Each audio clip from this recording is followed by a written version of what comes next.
Hello my dear students, I welcome all of you to Respire classes. आज हम class 12th physics का पहला unit start करने जा रहे हैं और चैप्टर का नाम है बेटा इलेक्ट्रोस्टैटिक्स। बेटा कॉम्पिटिटिव एग्जाम की बात करें या बोर्ड लेवल एग्जाम्स की भी बात करें तो electrostatic is very important in terms of weightage and in terms of marks.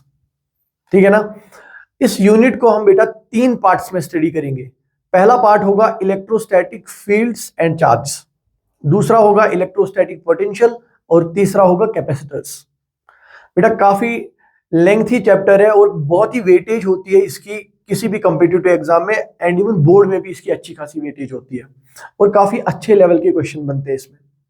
बेटा बहुत ही बेसिक लेवल से स्टार्ट करेंगे और जितने भी एडवांस लेवल कॉन्सेप्ट्स होंगे सबको धीरे धीरे हम समझेंगे, उस पर क्वेश्चन डिस्कशन होगी और I hope by the end of this lecture series there will be no doubt absolutely at all. आप लोगों के माइंड में एक भी डाउट नहीं रहना चाहिए इस चैप्टर को लेके। ठीक है ना। तो चलिए स्टार्ट करते हैं। देखिए आज का जो यूनिट हमारा है वो है इलेक्ट्रोस्टैटिक्स। तो क्या मतलब हुआ इस इलेक्ट्रोस्टैटिक्स का बेटा?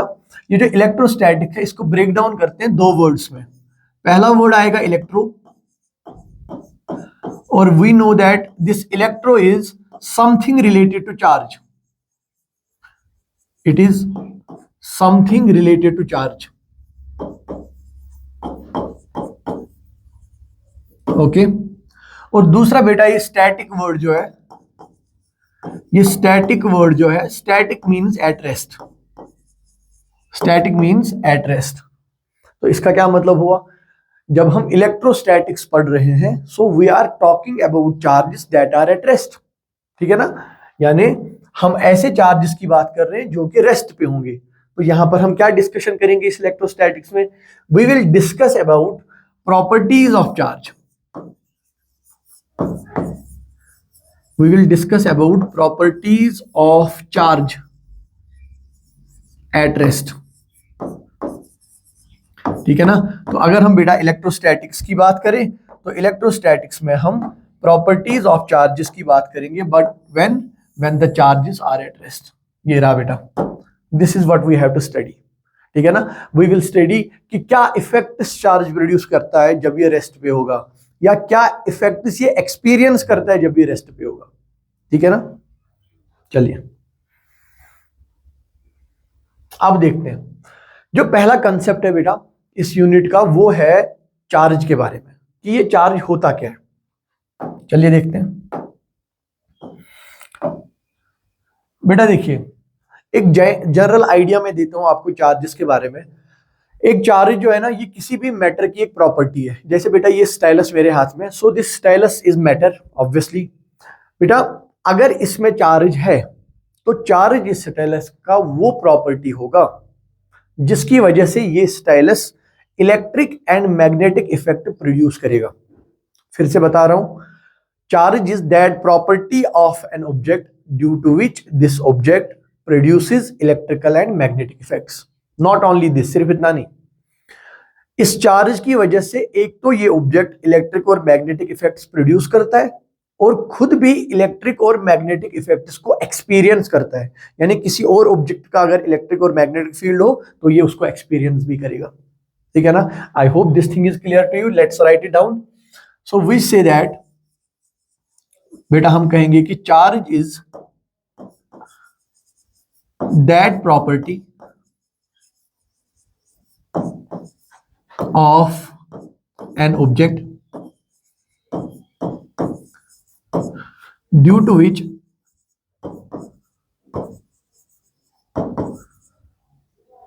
विच एन ऑब्जेक्ट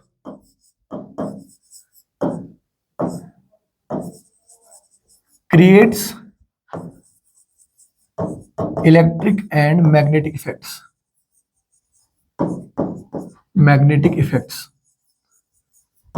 बेटा नॉट ओनली दिस, सिर्फ इतना ही काफी नहीं है, ऑल्सो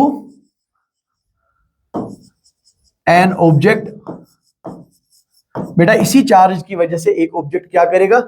एक्सपीरियंस करेगा। एक्सपीरियंसेस इलेक्ट्रिक एंड मैग्नेटिक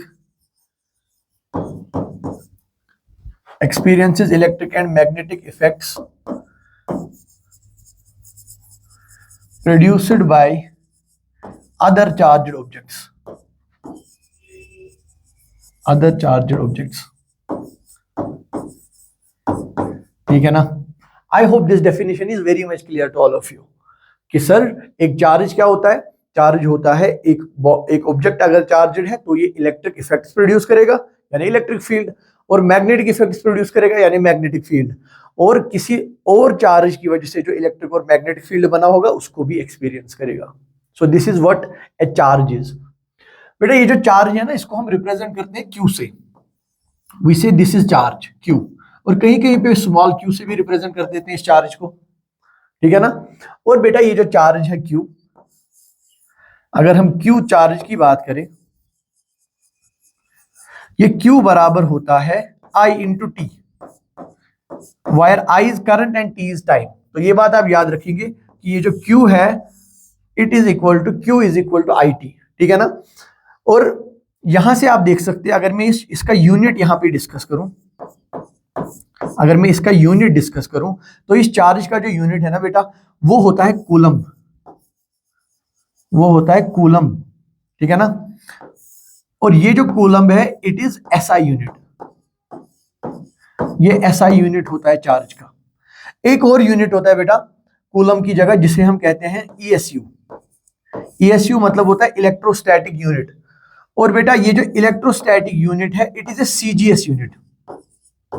ये एक सीजीएस यूनिट होता है. और एक और बात मैं यहां पे ऐड कर दूं, वो ये कि एक ईएसयू, ठीक है ना, just a second, 3 into 10 to the power 9 ESU, ये बराबर होते हैं एक कूलम के. ये बराबर होता है एक कूलम के. चलिए, just a minute point two remember. ठीक है ना? तो चार्ज क्या है बेटा, इसका जो एसआई यूनिट है वो है कूलम, और इसका जो सीजीएस यूनिट है वो है ईएसयू, और ये रहा रिलेशन बिटवीन द टू. और साथ में अगर मैं यहीं पे डायमेंशन की बात करूं, अगर मैं डायमेंशन की बात करूं इस चार्ज के डायमेंशन की, तो मैंने यहां पे आपको बोला चार्ज बराबर है करंट इनटू टाइम. तो बेटा अगर मैं डायमेंशन लिखूं इसका, तो इसका डायमेंशन होगा करंट का. करंट को हम कैसे लिखते हैं? ए से लिखते हैं बेटा एम्पियर, ए पावर 1, और टाइम को कैसे लिखते हैं? टी पावर 1 यहां पर आएगा. तो this will be dimension for current. ठीक है ना? बहुत ही बेसिक सा इंट्रोडक्शन है before we start the actual proceedings. चलिए, अभी इंट्रोडक्शन खत्म हुआ नहीं, हम पहले क्वेश्चन पे आ गए. कहता है कि how many electrons have to be removed from a body to charge it by 1 coulomb. यानी कितने इलेक्ट्रॉन्स को क्या करना है बेटा, हमें रिमूव करना है किसी बॉडी में से ताकि उसका चार्ज 1 कूलम आ जाए. चलो देखते हैं. बेटा देखिए, हमें गिवन क्या है? गिवन है कि जो चार्ज है हमारे पास कितना है बेटा? चार्ज 1 कूलम के बराबर. 1 कूलम के बराबर. ठीक है ना? बेटा यहां पर एक कंसेप्ट यूज होता है, अभी मैं आपको बता देता हूं क्या होता है. वो होता है चार्ज जो है ना ये बराबर होता है एनई के, प्लस माइनस एनई के बराबर होता है चार्ज. अभी नेक्स्ट स्लाइड में मैं आपको एक्सप्लेन करूंगा ये क्या बात हुई. तो हमें बोल रहा है वहीं से कि चार्ज तो है हमारे पास कितना? 1 कूलम का. अब बोल रहा है कितने इलेक्ट्रॉन को रिमूव करना पड़ेगा. देखिए, इस क्यू के बदले में लिख सकता हूं एनई. एनई बराबर होगा कितना? 1 कूलम का. यहां से बेटा एन का मतलब है n is number of these electrons, और यही हमें निकालना है. तो एन किसके बराबर आएगा? ये आएगा 1 कूलम डिवाइडेड बाई ये जो इलेक्ट्रॉन है, ये ई है ना बेटा, this is charge of an electron. और चार्ज ऑफ इलेक्ट्रॉन कितना होता है? 1.6 into 10 to the power -19 coulomb. ये सी और ये सी कैंसिल, तो हमें एन का वैल्यू कितना मिला बेटा? हमें मिला 1 डिवाइडेड बाई 1.6, और ये 10 पावर -19 जब ऊपर आएगा तो इट विल बी 10 पावर +19. ठीक है ना? अगर हम इसको सॉल्व करेंगे ये कितना बनेगा बेटा, जरा देखते हैं. ये बन जाएगा 10 डिवाइडेड बाई 16. ये देखिए ये ना 1.6 का 10 ऊपर, तो ये बन जाएगा बेटा 5 divided by 8.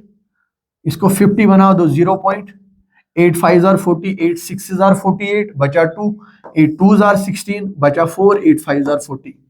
So n will be equal to 0.625 into 10 to the power 19. तो इसी को मैं लिख सकता हूं n is equal to 6.25 into 10 to the power 18. बेटे इतने इलेक्ट्रॉन्स हमें रिमूव करने पड़ेंगे, इतने इलेक्ट्रॉन्स हमें रिमूव करने पड़ेंगे ताकि एक बॉडी पर 1 कूलम का चार्ज आ जाए, ठीक है ना। और ये जो बात मैंने यहां पर बोली Q is equal to n, बेटा इसको हम नाम देते हैं quantization, quantization of charge, quantization of charge. अभी मैं बताता हूं थोड़ी देर में आपको क्या होता है। ये समझ गए ना इस क्वेश्चन को? क्या पूछा था कि कितने इलेक्ट्रॉन्स को रिमूव करना पड़ेगा ताकि 1 कूलम चार्ज आ जाए। तो मैंने कहा Q के बदले में लिख सकता हूं N इंटू E, यानी चार्ज के बदले मैंने लिखा N टाइम्स इलेक्ट्रॉन, N मतलब इलेक्ट्रॉन, E टाइम्स इलेक्ट्रॉन का चार्ज, यानी N टाइम्स इलेक्ट्रॉन का चार्ज बराबर रखा मैंने 1 कूलम के, और सॉल्व किया तो this is what we got. चलिए चलिए बेटा, अब आ जाते हैं एक टॉपिक पे, और टॉपिक का नाम क्या है? टॉपिक का नाम है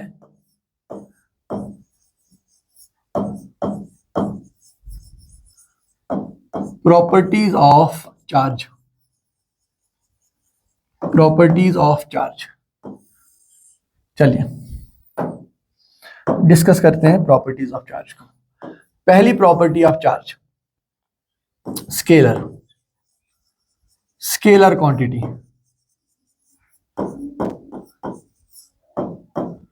बेटा ये जो चार्ज है, ये चार्ज एक स्केलर क्वांटिटी है। स्केलर क्वांटिटी का क्या मतलब? अगर मेरे पास 2 चार्जेस है तो मैं इनको अलजेब्राइकली सम कर सकता हूं। मेरे पास मान लो 2 कूलम चार्ज है, 3 कूलम चार्ज है, दोनों को अगर मुझे ऐड करना हो 2 + 3 = 5, दोनों को सब्ट्रैक्ट करना हो 3 - 2 = 1, ठीक है ना। कोई वेक्टर सम नहीं, कोई मैथमेटिकल लॉजिक नहीं, सीधा सीधा ऐड सब्ट्रैक्ट कर दो। इसका मतलब क्या? अगर चार्ज एक स्केलर क्वांटिटी है, सो वी कैन ऐड और we can subtract charges algebraically. algebraically means बेटा सीधा सीधा ऐड करो, जैसे 2 + 2 4 होता है, 3 - 2 जो 1 होता है उसे कहते हैं algebraically, ठीक है। अब देखिए बेटा, ये जो चार्जेस है ना, ये 2 तरीके के होते हैं।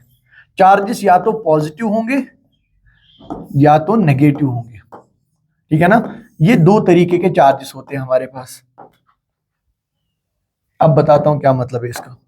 चार्जेस या तो पॉजिटिव होंगे या तो नेगेटिव होंगे। देखिए बेटा, हमारे पास अगर कोई ऑब्जेक्ट है, मान लो हमारे पास ये ऑब्जेक्ट एक है और मैं कह रहा हूं कि ये पॉजिटिवली चार्जड है। एक और ऑब्जेक्ट है यहां पर मेरे पास, मैं आपसे कह रहा हूं कि ये नेगेटिवली चार्जड है।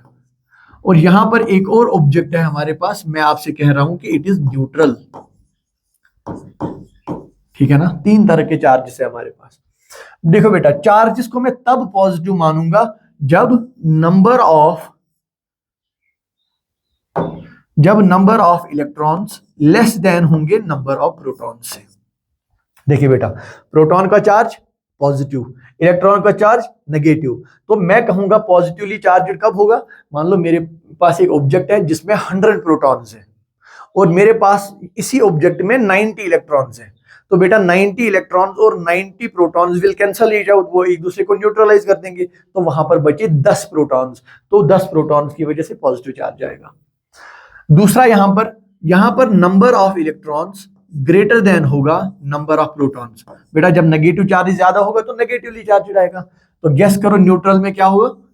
न्यूट्रल में बताओ क्या होगा? नंबर ऑफ इलेक्ट्रॉन्स बराबर होंगे नंबर ऑफ प्रोटॉन्स के। जब चार्जेस बराबर होंगे पॉजिटिव और negative, we say it is a neutral object. अब आप यहां पे देखेंगे बेटा, हमने सारा कुछ इन टर्म्स ऑफ इलेक्ट्रॉन लिखा, यानी इलेक्ट्रॉन कम है तो पॉजिटिवली चार्जड, इलेक्ट्रॉन ज्यादा है तो नेगेटिवली चार्जड। ऐसा क्यों? हम ये क्यों नहीं लिख रहे कि number of protons greater than electrons होने चाहिए? हालांकि बात तो सेम ही है, लेकिन मैं लिख क्यों नहीं रहा हूं ये? क्योंकि बेटा जो भी हम ट्रांसफर ऑफ चार्जेस डिस्कस करते हैं, वी डिस्कस इन टर्म्स की, अगर मेरे पास एक ऑब्जेक्ट है और दूसरा ऑब्जेक्ट है, अगर मुझे चार्ज ट्रांसफर करना है ना, तो मैं इलेक्ट्रॉन्स को ट्रांसफर करूंगा, ठीक है ना बेटा, क्योंकि ये जो प्रोटॉन्स है ना they are part of the nucleus, और हमें पता है स्ट्रॉन्ग न्यूक्लियस फोर्स की वजह से ये जो पार्टिकल्स है नॉर्मल मैटर में बहुत स्ट्रांगली बाउंड होते हैं, और फ्री इलेक्ट्रॉन सॉरी जो इलेक्ट्रॉन्स है वो इस एटम के अराउंड होते हैं ऑर्बिटल्स में, और जो ये इलेक्ट्रॉन्स है बेटा इनको ट्रांसफर करना रिलेटिवली बहुत इजी होता है एज कंपेयर टू प्रोटॉन्स को मूव कराना। सो इसीलिए बेटा जब भी हम चार्जेस की बात करेंगे we talk about electrons, we talk in terms of electrons, ठीक है ना, कि एक ऑब्जेक्ट है दूसरा ऑब्जेक्ट है, अगर ये नेगेटिवली चार्ज है हम कहेंगे इसमें इलेक्ट्रॉन ज्यादा है, यानी मैंने कहीं से उसमें इलेक्ट्रॉन उठा के इसमें दे दिए। अगर यही ऑब्जेक्ट बेटा पॉजिटिवली चार्ज है, इसी में से मैंने इलेक्ट्रॉन्स बाहर निकाले, यानी इलेक्ट्रॉन निकाले पॉजिटिव चार्ज ज्यादा हो गए, ठीक है ना। I hope you got this point. चलिए बेटा next point number 3। Point number 3 होगा charge is conserved. Charge is conserved क्या मतलब है बेटा इसका, बचपन से पढ़ते आए हैं हम ये चीज को। We say that charge of an isolated system is constant. Charge of an isolated system is constant. क्या मतलब है इसका, इसका मतलब है charge can not be created, charge can not be created और डिस्ट्रॉयड। चार्ज को ना तो हम बना सकते हैं ना ही हम इसको डिस्ट्रॉय कर सकते हैं। however we can transfer charge, बेटा चार्ज को हम ट्रांसफर कर सकते हैं from one object to another, from one object to another, ठीक है ना। ये बात ये है चार्ज कंजर्वेशन का मतलब, कि अगर हमारे पास एक आइसोलेटेड सिस्टम है तो उस आइसोलेटेड सिस्टम में जितने पॉजिटिवली चार्ज होंगे यानी जितने प्रोटॉन्स होंगे या जितने इलेक्ट्रॉन्स होंगे वो फिक्स होंगे, ना हम उसमें ऐड करने का मतलब ये नहीं कि मैंने बाहर से उसमें डाल दिया, नहीं, ऐड करने का मतलब है हम पैदा नहीं कर सकते प्रोटॉन्स को, हम गायब नहीं कर सकते इनको, ठीक है ना क्रिएट कर सकते ना डिस्ट्रॉय कर सकते। हाँ, हम चार्जेस को ट्रांसफर कर सकते हैं एक बॉडी से दूसरी बॉडी में। चलिए बेटा पॉइंट नंबर 3 हो गया। आते हैं नेक्स्ट पॉइंट पर। पॉइंट नंबर 4 है बेटा यही जिससे मैंने ये क्वेश्चन सॉल्व किया था, क्वांटाइजेशन ऑफ चार्ज।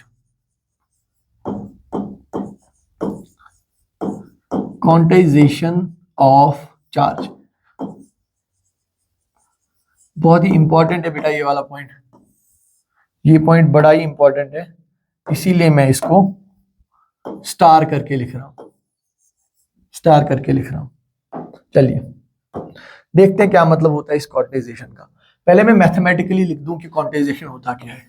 क्वांटाइजेशन होगा Q is equal two plus minus NE, ठीक है ना बेटा। ये Q जो है ना यहाँ पर ये चार्ज है, ये जो N है it is an integer value, ये है एक इंटीजर, और ये जो E है यहाँ पर it is charge of an electron, charge of an electron. तो अगर मुझे इसको पढ़ना हो इस इक्वेशन को, मैं कहूंगा कि चार्ज जो है it is an integral multiply of electric charge, sorry integral multiple of electronic charge, ठीक है ना।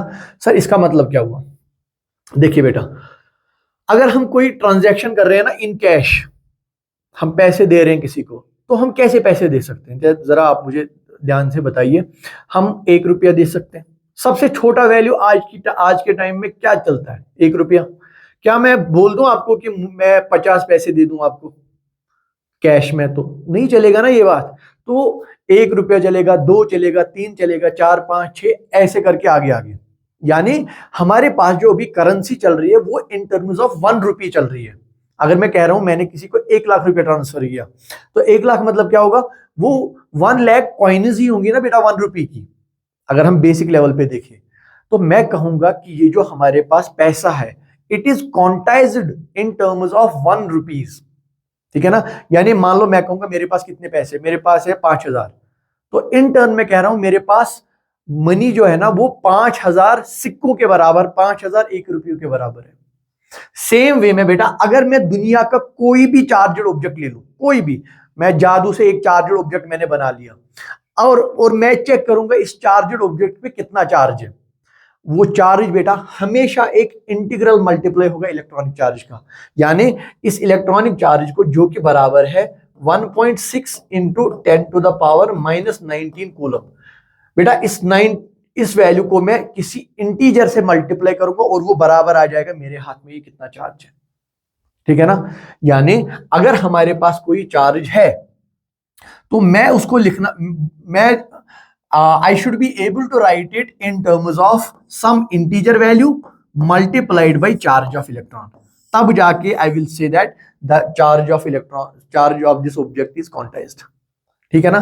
देखो क्या मतलब है, यानी हमारे पास जो सबसे छोटा वाला चार्ज पॉसिबल होगा वो क्या होगा बेटा, ये n इंटीजर है तो सबसे छोटा इंटीजर क्या है हमारे पास 1 है, तो सबसे छोटा चार्ज हमारे पास होगा 1e के बराबर, और 1e कितना होगा 1 into 1.6 into 10 to the power -19 coulomb, यानी सबसे छोटा पॉसिबल चार्ज जो किसी ऑब्जेक्ट पे हो सकता है वो इतना होगा, ठीक है ना। अच्छा इसके बाद होगा सर n का दूसरा value, that is 2 times e, यानी वो होगा 2 into 1.6 into 10 to the power -19 coulomb. इसके बाद 3e, इसके बाद 4e, इसके बाद 5e एंड सो ऑन। यानी कोई भी चार्ज आपको मैं दे दूं, वो charge I should be able to write it in terms of Q is equal to NE, ठीक है ना बेटा। चलिए अच्छा, क्या अब आप मुझे बताइए, क्या मैं ऐसे लिख दूं, मेरे पास एक ऑब्जेक्ट है जिसका चार्ज है 3.5e? नहीं लिख सकते ऐसा। क्यों नहीं लिख सकते सर, यहां पर जो e में मल्टीप्लाई होगा it should always be N integer only. Sir या तो 3e होगा या तो 4e होगा, 3.5e नहीं हो सकता, 3.7e नहीं हो सकता, 9.1e नहीं हो सकता। These values are not possible and this is what we call as quantization of charge। चलिए यह है property number 4, quantization of charge. चलिए बेटा प्रॉपर्टी नंबर 5 पे आते हैं। प्रॉपर्टी नंबर 5 क्या कहता है? Property number 5 says charge is invariant, charge is invariant. एक सप्लीमेंट्री चीज में इधर ही जोड़ दूंगा, mass is variant, mass is variant. क्या मतलब हुआ इस बात का? देखिए बेटा, हमारे जो आइंस्टाइन बाबा थे उन्होंने एक इक्वेशन दी थी जहां पे उन्होंने कहा था कि किसी ऑब्जेक्ट का मास जो है m, ये बराबर होता है m0। m0 को हम बोलते हैं बेटा rest mass, divided by under root of 1 minus v square divided by c square. यानी हमारे जो आइंस्टाइन बाबा है उन्होंने कहा था कि रेस्ट मास हुआ कि एक ऑब्जेक्ट पड़ा हुआ है, ऐसे स्टेशनरी ऑब्जेक्ट है, इसका मास अगर m0 है, और अब अगर इस ऑब्जेक्ट को मैं मूव करा रहा हूं, मूव कराने का मतलब बेटा इसमें कुछ स्पीड है, कुछ वेलोसिटी है इस ऑब्जेक्ट में, कह रहा है इसका मास कुछ अलग होगा, ठीक है ना। वही कह रहा है कि ये जो मास है it will be m0, m0 means rest mass, divided by 1 minus v square by c square, where this v is velocity of this object and this c is speed of light in vacuum, 3 into 10 power 8 meter per second, ठीक है ना। अब देखिए बेटा इसका मतलब होगा, देखिए क्या, अगर मैं बोलूं कि हमारे पास एक ऑब्जेक्ट है जिसकी स्पीड लगभग स्पीड ऑफ लाइट के बराबर है, तो ये v जो है ना ये लगभग c के बराबर हो जाएगा, तो c square by c square तो 1 बन जाएगा, 1 minus 1 is 0, anything divided by 0 is not defined. यानी आइंस्टाइन बाबा ने कहा कि अगर एक ऑब्जेक्ट की स्पीड हम इतना बढ़ा दें कि वो लगभग स्पीड ऑफ लाइट के आसपास चले जाए, तो क्या होगा, हम उसका वैल्यू कैलकुलेट ही नहीं कर पाएंगे मास का। क्यों नहीं कर पाएंगे? क्योंकि ये सर ये m0 by infinity, m0 by 0 बन गया, and we know it tends to not infinity, और we say it is not defined. इसका मतलब है कि ये जो मास है ना बेटा, this mass is variant, means mass का जो वैल्यू है, mass change, it change with speed, ये स्पीड के साथ चेंज होता है, but this charge is invariant, means क्या मतलब है बेटा charge is invariant, means charge does not change with speed, ये स्पीड के साथ वेरी नहीं करेगा, डज नॉट चेंज और वेरी विद स्पीड, यही मतलब है बेटा इसका चार्जेस इनवेरिएंट का। ठीक है ना ये बात। चलिए next point, point number 6। Point number 6 देखिए बेटा, मैं यहां पर लिखूंगा charge at rest. Charge at rest क्या होगा अगर एक चार्ज रेस्ट पर है। देखिए क्या होगा, अगर बेटा एक चार्ज रेस्ट पे है ना, तो this charge will produce electric effects only, it will produce electric effects only. और दूसरी बात बेटा, it will experience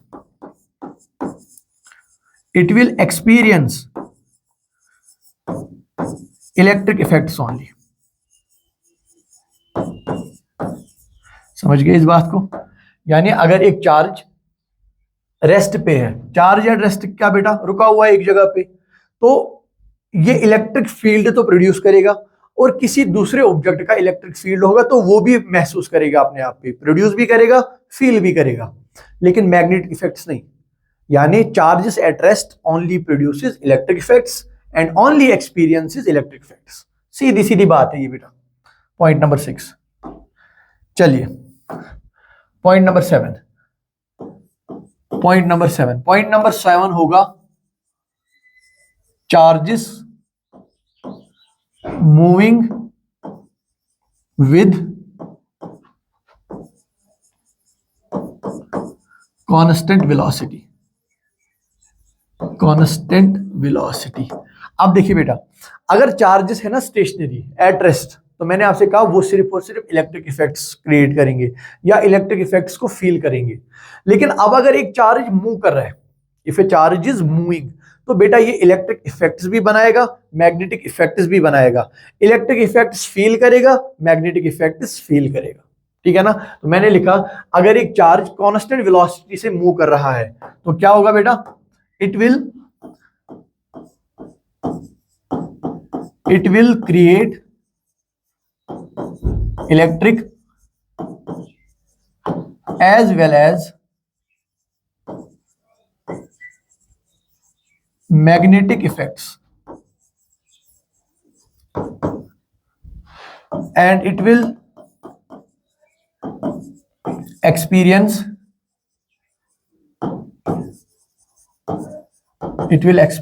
electric as well as magnetic effects।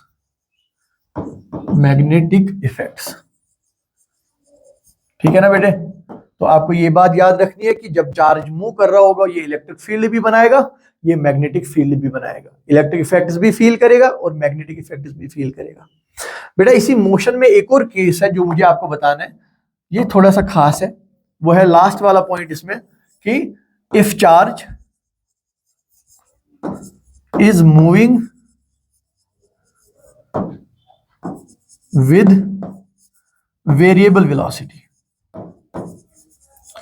With variable, बेटा जब वेलोसिटी वेरी कर रही है तो ऑब्वियस सी बात है एक्सेलरेटेड मोशन की बात हो रही है, तो यहां पर क्या होगा, ये चार्ज जो है ना it will emit electromagnetic waves. ठीक है ना? जब वेरिएबल वेलोसिटी के साथ चार्ज मूव करेगा इट विल इमिट व्हाट, ये कुछ रेडिएशंस इमिट करेगा, और वो रेडिएशंस क्या होंगी बेटा, इलेक्ट्रोमैग्नेटिक रेडिएशंस। ठीक है ना ये बात? So this was all about the properties of the charges. Moving ahead to the next slide. Now see बेटा, we have a neutral body charged by 2 microcoulomb। तो हमारे पास बेटा यहाँ पर चार्ज कितना दिया हुआ है बेटा, 2 माइक्रोकूलम। 2 ऐसे ही रहेगा, माइक्रो का मतलब होता है 10 पावर माइनस 6 कूलम। हमें पूछा गया है find number of electrons transferred from it. बेटा मैंने आपसे कहा ना कि चार्ज कब होगा एक बॉडी, या तो हमने उसके ऊपर चार्ज दे दिए या तो उससे चार्ज निकाल लिए, और क्वांटाइजेशन के हिसाब से Q किसके बराबर होगा, ये बराबर होगा Ne के बराबर, और Ne कितना दिया हुआ है, 2 × 10⁻⁻⁶ कूलम। बेटा यहां से N किसके बराबर होगा, 2 into 10⁻⁻6 coulomb divided by E का वैल्यू कितना, ई होता है 1.6 इंटू 10⁻⁻19 कूलम। तो हमें मिलेगा एन का वैल्यू कितना, देखो बेटा 2 डिवाइडेड बाई 16 कितना होगा, इसको मैं ऐसे लिख दूं 20 डिवाइडेड बाई 16 इंटू, और ये सॉल्व करो 10⁻⁻19 ऊपर जाएगा, इट विल बिकम 10⁻+19 और +19 में से -6 करो तो 10⁻13, और ये कितना होगा बेटा, it will be 4 5s are 20, 4 4s are 16 into 10⁻13। Solve करो 4 1s are 4, 4 2s are 8, 4 5s are 20, 1.25 into 10⁻13। बेटा इतने इलेक्ट्रॉन्स को आपको ट्रांसफर करना पड़ेगा ताकि किसी बॉडी पर 2 माइक्रोकूलम का चार्ज आ जाए, 2 माइक्रोकूलम का चार्ज आ जाए। चलिए चलिए बेटा, अभी तक हमने जो डिस्कस किया है इस पे एक क्वेश्चन को जरा देखते हैं। चलिए बेटा, हमारे पास एक असर्शन दिया हुआ है, असर्शन कहता है कि total number of positive ions, total number of positive ions in nature is constant, and reason क्या दिया है, in an isolated system charge is conserved. बेटा ये तो हमने, ये जो रीजन दिया गया है ये तो ट्रू है, क्यों ट्रू है, क्योंकि मैंने आपको प्रॉपर्टीज ऑफ चार्जेस में मैंने बोला कि किसी भी आइसोलेटेड सिस्टम में तो जो टोटल चार्ज होता है वो कंजर्व होता है, तो इन an isolated system charge is conserved, ये बात तो सही है। अब अगर ये बात सही है तो पहला पॉइंट देखते हैं, total number of positive ions in nature is constant. नहीं बेटा, हम चार्जेस की बात कर रहे हैं, टोटल चार्ज इज कंजर्व्ड या टोटल चार्ज इज कांस्टेंट, हम आयंस की बात नहीं कर सकते, हम आयंस की बात नहीं कर सकते, नहीं नहीं। यानी अगर मैं कहूं कि जितने प्रोटॉन्स है मेरे पास उतने न्यूट्रॉन्स भी है एक आइसोलेटेड सिस्टम में, ये बात तो सच है, लेकिन पॉजिटिव आयंस और नेगेटिव आयंस बराबर, ये सच बात नहीं है, ठीक है ना। तो इसका मतलब यहां पे क्या होगा, ऑप्शन नंबर ए है, assertion is true, reason is true, नहीं, assertion is true, reason is true, reason is not correct, नहीं नहीं, assertion is true, reason is false, नहीं, assertion is false, हाँ ये बात ठीक है, reason is true, ये बात ठीक है, तो इसका ऑप्शन नंबर 4 होगा, ठीक है ना। यहां पर क्या रीजन है पहले का गलत होने का, ये हम कह सकते हैं कि नंबर ऑफ प्रोटॉन्स और नंबर ऑफ इलेक्ट्रॉन्स, इनको मैं कंजर्व बोल सकता हूं, नंबर ऑफ इलेक्ट्रॉन्स कंजर्व है, नंबर ऑफ प्रोटॉन्स कंजर्व है, बट आई कैन नॉट से कि नंबर ऑफ आयंस कंजर्व्ड है, ठीक है ना बेटा। आयन समझते हैं ना आप लोग।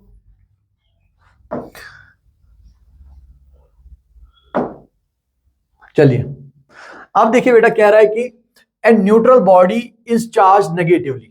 बेटा देखिए, अगर ये एक न्यूट्रल बॉडी है, न्यूट्रल बॉडी का क्या मतलब, इसमें नंबर ऑफ इलेक्ट्रॉन जितने होंगे उतने ही नंबर ऑफ प्रोटॉन्स भी होंगे। अब कह रहा है इस चार्ज नेगेटिवली, बताइए बेटा एक ऑब्जेक्ट कब नेगेटिवली चार्जड होगा, जब उसमें नंबर ऑफ इलेक्ट्रॉन्स प्रोटॉन से ज्यादा होंगे। यानी मान लो मैंने इसको बाहर से 10 इलेक्ट्रॉन दे दिए, मैंने इसको बाहर से 10 इलेक्ट्रॉन दे दिए, तो अब क्या होगा, इसमें नंबर ऑफ इलेक्ट्रॉन्स हो जाएंगे जितने इसके पास थे +10, और जितने नंबर ऑफ प्रोटॉन्स है वो तो वैसे ही रहेंगे, तो अब जाके ये नेगेटिवली चार्जड हो गया। अब हमें पूछ रहा है what happens to its mass. देखिए increase decrease remain say cannot, remain same और कैनॉट से। बेटा हमें पता है कि अगर एक इलेक्ट्रॉन की बात करें, एक इलेक्ट्रॉन का चार्ज होता है 9.1 इंटू 10⁻31 kg। तो अगर मैंने एक न्यूट्रल ऑब्जेक्ट को नेगेटिवली चार्ज किया, मतलब मैंने उसमें कुछ इलेक्ट्रॉन डाल दिए, तो इसके मास के साथ क्या होगा बेटा, ये जैसे मैंने 10 इलेक्ट्रॉन डाल दिए तो 10 इलेक्ट्रॉन्स का मास बढ़ जाएगा, इसमें एक इलेक्ट्रॉन का मास इतना, 10 का कितना होगा, मल्टीप्लाई करो 10 से, तो मैं कहूंगा इस न्यूट्रल बॉडी का जो मास है वो स्लाइटली इंक्रीज हो जाएगा, it will slightly increase, it will slightly increase. क्यों इंक्रीज हो गया, क्योंकि मैंने इसमें इलेक्ट्रॉन डाल दिए और इलेक्ट्रॉन का तो मास होता है, तो छोटा सा मास इसका बढ़ जाएगा। बेटा इसी को उल्टा करके भी लिख सकते हैं हम कि अगर मैंने एक न्यूट्रल बॉडी को मैंने इसको पॉजिटिवली चार्ज किया, पॉजिटिवली चार्ज कब होगा, जब नंबर ऑफ प्रोटॉन ज्यादा होंगे इलेक्ट्रॉन से। तो इस न्यूट्रल ऑब्जेक्ट से मैंने मान लो 10 इलेक्ट्रॉन बाहर निकाले, 10 इलेक्ट्रॉन बाहर निकाले, इलेक्ट्रॉन काउंट कम हो गया प्रोटॉन से, यानी पॉजिटिवली चार्ज। और इसके मास के साथ क्या होगा बताइए बेटा, इसमें से जब मास थोड़ा सा बाहर निकला in the form of electrons, तो बेटा इसका मास स्लाइटली घट जाएगा, तो अगर मैंने एक ऑब्जेक्ट को नेगेटिवली चार्ज किया यानी उसमें कुछ इलेक्ट्रॉन डाल दिए, थोड़ा सा चार्ज बढ़ जाएगा, मास बढ़ जाएगा। अगर एक ऑब्जेक्ट को पॉजिटिवली चार्ज किया, उसमें से कुछ इलेक्ट्रॉन बाहर निकाले, यानी इलेक्ट्रॉन बाहर जाने से थोड़ा सा मास कम हो जाएगा। चलिए बेटा आगे बढ़ते हैं। देखिए एक और असर्शन रीजन है, कहता है मास ऑफ आयन, किसी आयन की बात हो रही है, is slightly different from its elemental form. बेटा एलिमेंटल फॉर्म मतलब होगा न्यूट्रल फॉर्म, एलिमेंटल फॉर्म होगा न्यूट्रल फॉर्म, न्यूट्रल फॉर्म। अभी मैंने आपसे कहा ना कि अगर एक ऑब्जेक्ट से मैं इलेक्ट्रॉन को बाहर निकालूं तो उसका मास कम हो जाएगा, इलेक्ट्रॉन दे दूं तो उसका मास बढ़ जाएगा।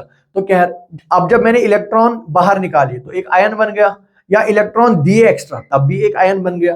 तो मास ऑफ आयन जो है वो स्लाइटली डिफरेंट होता है फ्रॉम एलिमेंटल फॉर्म, ये तो ट्रू है। कहता है ion is formed when some electrons are removed, कहता है आयन बनता है जब कोई इलेक्ट्रॉन रिमूव होगा और एडिड, ठीक है ना, सो मास चेंजेस। बेटा ये बात भी बिल्कुल सही है, ये बात भी बिल्कुल सही है, ठीक है ना। देखिए मेरे पास एक न्यूट्रल एटम है, उसमें से मैंने कुछ इलेक्ट्रॉन्स को बाहर निकाला तो इसका मास थोड़ा कम हो गया, इसी में मैंने कुछ इलेक्ट्रॉन्स को ऐड कर दिया तो इसका मास थोड़ा सा बढ़ गया, ठीक है ना बेटे। तो यही कह रहा है कि मास ऑफ आयन जो है वो स्लाइटली डिफरेंट होता है, किससे, एलिमेंटल फॉर्म वाले से या न्यूट्रल वाले से, बिल्कुल डिफरेंट होता है। क्यों डिफरेंट होता है? क्योंकि आयन तब बनता है, चार्ज तब आता है जब कुछ इलेक्ट्रॉन्स को हम रिमूव करेंगे या कुछ इलेक्ट्रॉन्स को ऐड करेंगे। बिल्कुल सही बात है, इसमें असर्शन भी ट्रू है, रीजन भी ट्रू है, and assertion is correct explanation, ठीक है ना। ये सॉरी, ये जो रीजन है ये करेक्ट एक्सप्लेनेशन है। चलिए बेटा अब आते हैं एंड ऑफ दिस लेक्चर की। चलिए बेटा यहां पर लिखा हुआ है charge of an alpha particle, ठीक है ना। तो charge of an alpha particle देखते हैं हम कितना होगा। अल्फा पार्टिकल होता है बेटा हीलियम का न्यूक्लियस, He2 पॉजिटिव, ठीक है ना। हीलियम न्यूक्लियस को हम नाम देते हैं अल्फा पार्टिकल, हीलियम न्यूक्लियस, और इसको हम ऐसे डिनोट करते हैं अल्फा 2 पॉजिटिव। ये रहा अल्फा पार्टिकल। तो बेटा इस पे 2 पॉजिटिव चार्ज है। 2 पॉजिटिव चार्ज कब होगा? जब इसमें से मैंने 2 इलेक्ट्रॉन बाहर निकाले होंगे। तो कितना चार्ज होगा इसका बेटा? इसका चार्ज होगा 2 टाइम्स इलेक्ट्रॉन का charge, 1.6 into 10 to the power -19 coulomb. तो देखिए कोई ऑप्शन है, ये देखिए पहला ऑप्शन ये 16.2 इंटू 2 हो गया 3.2 into 10 to the power -19 coulomb. चलिए एक और छोटा सा टॉपिक यहां पर है, स्पेसिफिक चार्ज। बेटा ये जो स्पेसिफिक चार्ज है ना, इसका मतलब होता है चार्ज डिवाइडेड बाय मास। यानी अगर मैं आपसे कहूं कि स्पेसिफिक चार्ज क्या होगा एक इलेक्ट्रॉन का, आप कहेंगे सर चार्ज ऑफ इलेक्ट्रॉन होता है 1.6 into 10 to the power -19 coulomb divided by mass कितना होता है 9.1 into 10 to the power -31 kg। तो इसे कहेंगे हम स्पेसिफिक चार्ज। और यूनिट क्या होगा बेटा इस स्पेसिफिक चार्ज का? क्या यूनिट होगा इसका? Coulomb per KG, coulomb per KG. बस इतनी सी बात आपको स्पेसिफिक चार्ज के बारे में पता होनी चाहिए। कभी कभी क्वेश्चंस में गिवन होता है ये स्पेसिफिक चार्ज, और इन दोनों में से एक पैरामीटर गिवन होता है, तो हमें दूसरा वैल्यू आना चाहिए कैलकुलेट करना। चलिए बेटा इस टॉपिक के लास्ट वाले इस पोर्शन पे आएंगे, और ये क्या है बेटा? ये है types of materials on the basis of charge flow. देखिए बेटा हमारे पास 3 तरह के मटेरियल्स होंगे। पहला होगा जिसे हम कहेंगे कंडक्टर्स, कंडक्टर्स। दूसरा होगा जिसे हम कहेंगे इंसुलेटर्स, और तीसरा होगा जिसे हम कहेंगे semiconductors.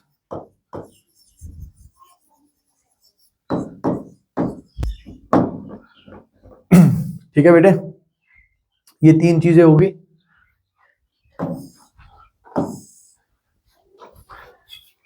Just a second, just a second.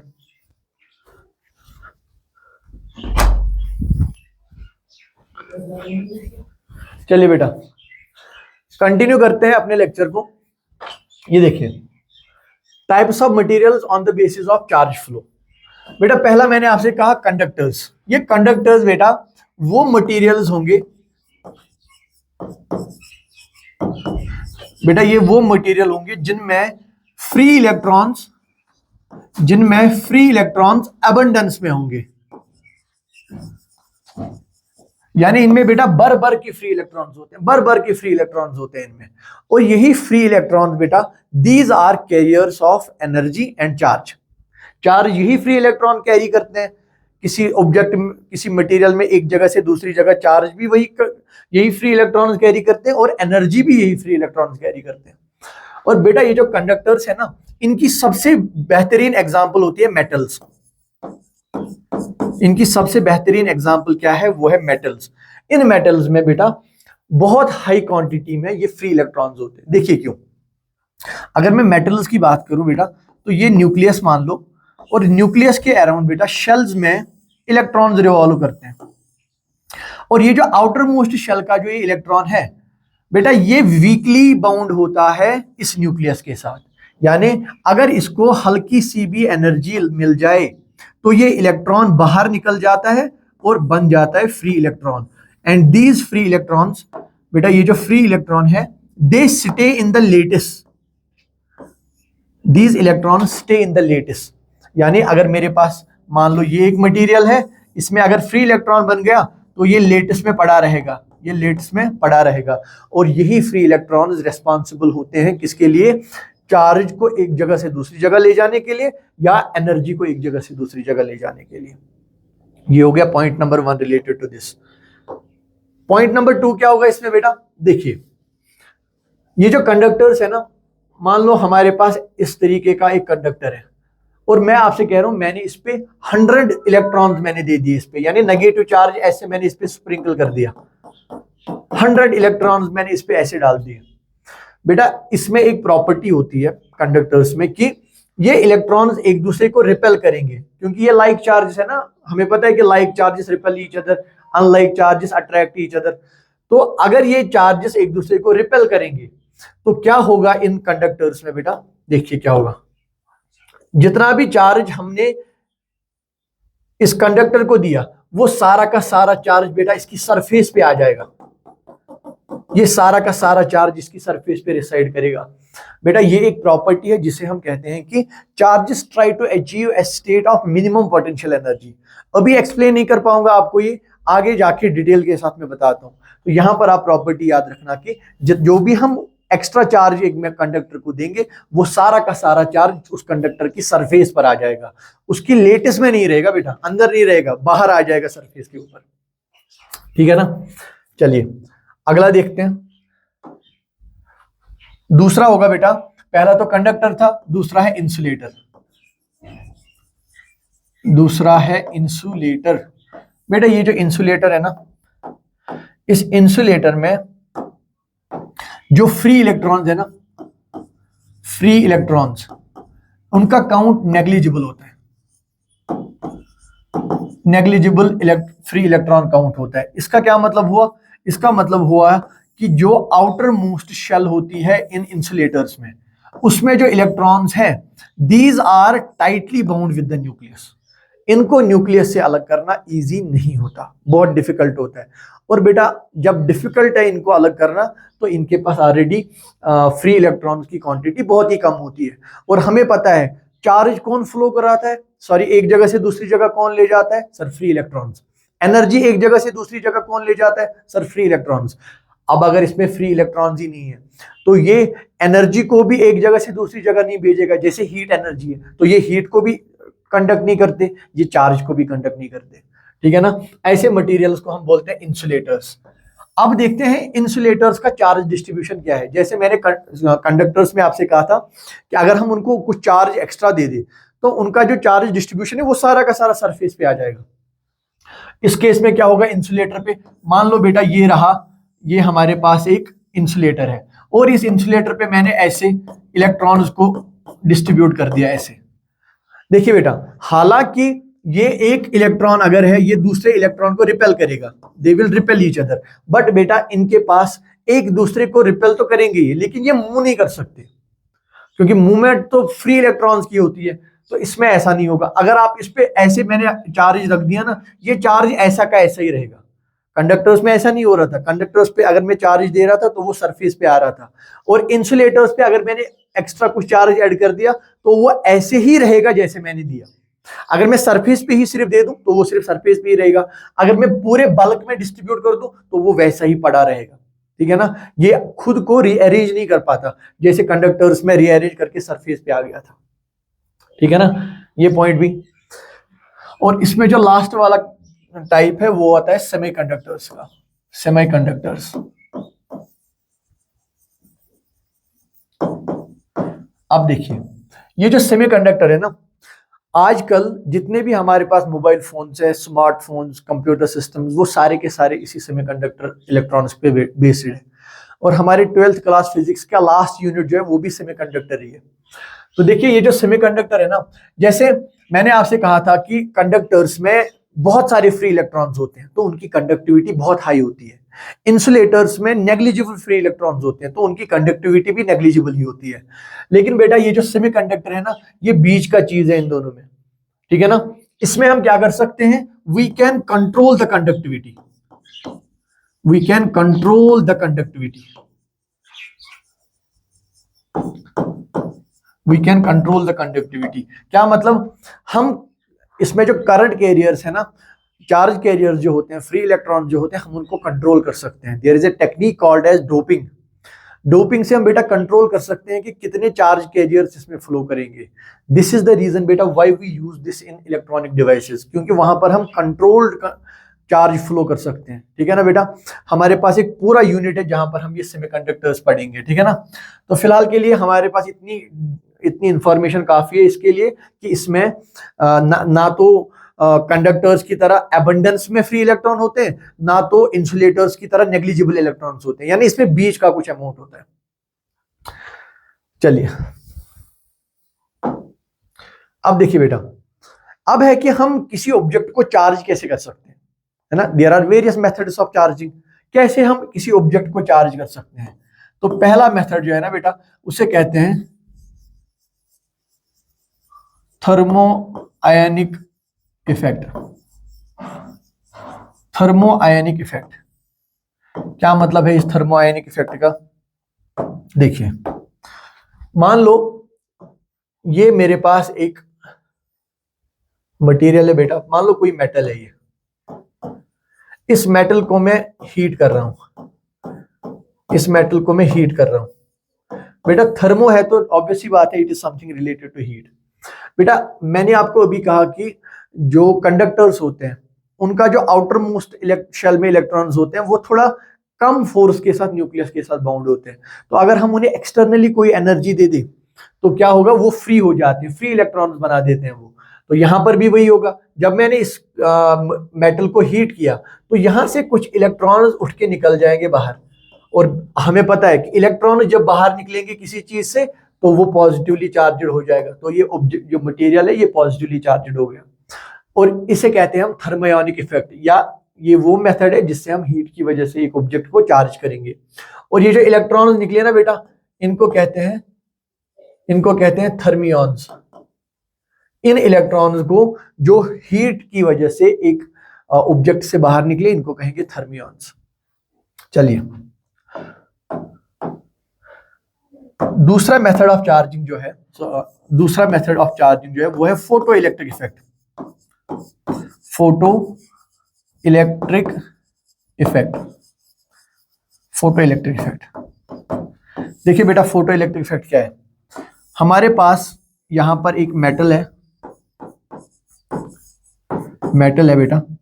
अब देखिए ये जो मेटल का लेटिस है ना, इसने इलेक्ट्रॉन्स को किसी फोर्स से बांध रखा है। ठीक है ना, यानी हमें कुछ एनर्जी देनी पड़ेगी इस इलेक्ट्रॉन को। यहां पर अगर ये एक इलेक्ट्रॉन है बेटा, ये देखिए, ये जो इलेक्ट्रॉन यहां पर है इसको इस अपनी मेटल ने किसी फोर्स से बांध रखा है। यानी अगर मैं एक्सटर्नली कुछ एनर्जी दे दूं इस इलेक्ट्रॉन को ताकि ये आजाद हो जाए इस फोर्स से, तो ये इलेक्ट्रॉन बाहर आ सकता है, और वही तो हमें चाहिए। इलेक्ट्रॉन बाहर आ गया तो ये मेटल पॉजिटिवली चार्जड हो जाएगा। बेटा there is a thing called work function, और इसको डिनोट करता हूं मैं फाई। फाई को हम लिखते हैं H nu not. H new हमें पता है इट इज एनर्जी, यानी ये work function minimum amount of energy होता है। जिस जो हमें इस इलेक्ट्रॉन को एक्सटर्नली देनी पड़ेगी ताकि ये इलेक्ट्रॉन लेटिस से बाहर आ जाए, ठीक है ना। तो क्या करते हैं हम फोटो इलेक्ट्रिक इफेक्ट में बेटा, हम फोटॉन्स हिट करते हैं, we hit photons on a metal surface, और इन फोटॉन्स की एनर्जी कितनी होती है सर, एच न्यू एनर्जी होती है। अच्छा, इस एच न्यू एनर्जी से क्या होगा, दो चीजें होंगी। अगर ये H new energy, if this H new photon की एनर्जी ग्रेटर देन है एच न्यू नॉट, यानी थ्रेशोल्ड एनर्जी से ज्यादा है, तो क्या होगा, देखिए मान लो ये थ्रेशोल्ड एनर्जी है 5 इलेक्ट्रॉन वोल्ट्स की, और ये एनर्जी जो फोटोन की है ये है 10 इलेक्ट्रॉन वोल्ट। तो बेटा जब ये फोटोन आएगा, it will do a head on collusion with this electron, और ये अपनी सारी एनर्जी इस इलेक्ट्रॉन को दे देगा। यानी इलेक्ट्रॉन को कितनी एनर्जी मिली सर, 10 इलेक्ट्रॉन वोल्ट की एनर्जी मिली। उस इलेक्ट्रॉन में से 5 इलेक्ट्रॉन वोल्ट किसको लगेगी सर, वर्क फंक्शन के लिए। इससे पहले 5 इलेक्ट्रॉन वोल्ट इस मेटल में यूज करना पड़ेगा ताकि मैं इससे बाहर निकल जाऊं, और जब ये इलेक्ट्रॉन इससे बाहर आ जाए, it will move with kinetic energy equal to 5 electron volt. यानी फोटोन की एनर्जी के साथ क्या हुआ, 5 इलेक्ट्रॉन वोल्ट हुआ वर्क फंक्शन के लिए यूज, और जो बाकी बची उससे वो इलेक्ट्रॉन काइनेटिक एनर्जी के साथ भाग गया। अब जब इलेक्ट्रॉन इससे बाहर निकला, ऑब्वियस सी बात है इलेक्ट्रॉन्स कम हुए, तो this metal will become positively charged. This is another way of charging an object. यहां पर एक इंपॉर्टेंट बात आप याद रखोगे कि फोटो इलेक्ट्रिक इफेक्ट होगा कब, when h nu is greater और equal to h nu not, यानी फोटोन की एनर्जी कम से कम threshold frequency, sorry threshold energy या वेव दिस वर्क फंक्शन के बराबर होनी चाहिए।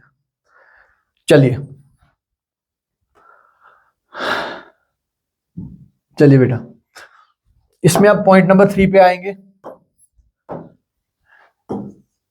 पॉइंट नंबर 3 है चार्जिंग बाय फ्रिक्शन।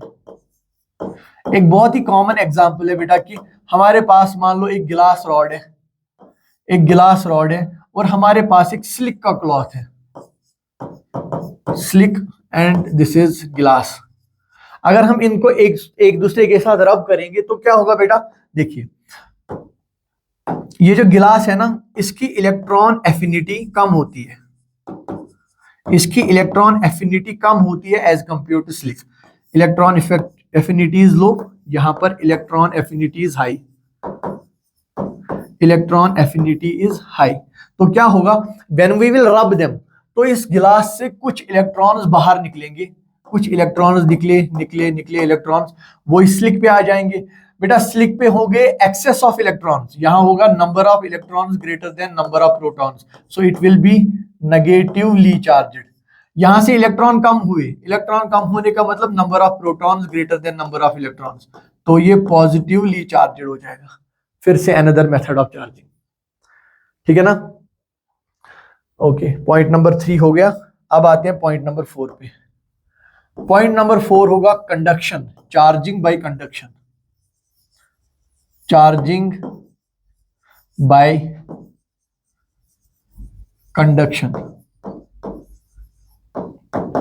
बेटा कंडक्शन मतलब होता है जब हम दो ऑब्जेक्ट्स को आपस में टच कराएंगे। मान लो मेरे पास एक स्फीयर है यहां पर, और ये स्फीयर पॉजिटिवली चार्जड है। मैं मान लो एक स्फीयर है मेरे पास, और इस पे मैंने यूनिफॉर्मली चार्ज को डिस्ट्रीब्यूट किया हुआ है, और साथ में मैंने यहां पर बेटा एक और स्फीयर लिया जो कि न्यूट्रल है, इस पे कोई चार्ज नहीं है।